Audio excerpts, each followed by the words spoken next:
ويلمها مره ثانيه ويلعبها بينيه حلوه، هات خد. انما يا سلام يا ابو تريكه لو جت، يا سلام يا ابو تريكه، يا سلام. بقول لحضراتكم يا سلام يا ابو تريكه لو جت. الزمايله فرحانين بيه، يعني رقص ثلاثه وعدى وراح. بس خدوا بالكم دومونيك هو الاساس، هنشوفها مع بعض.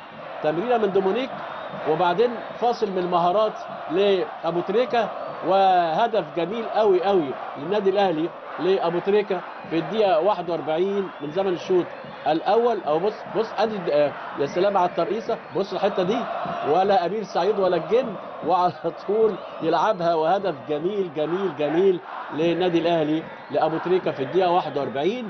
مش بقول لحضراتكم من شويه كده انا قلت رغم استحواذ والحدود افضل، انما انا حاسس ان الاهلي لما هيجي جول هيقدر يتصرف فيها. وتصرف ابو تريكه بحنكه جميله جميله جميله، ومن تمريره لدومونيك وتصرف مهاري حلو جدا. او لم كام واحد، بصهم لم كوبشه وبعدين راح على طول يلعبها جميله جميله، وهدف جميل للنادي الاهلي يحرزه ابو تريكه.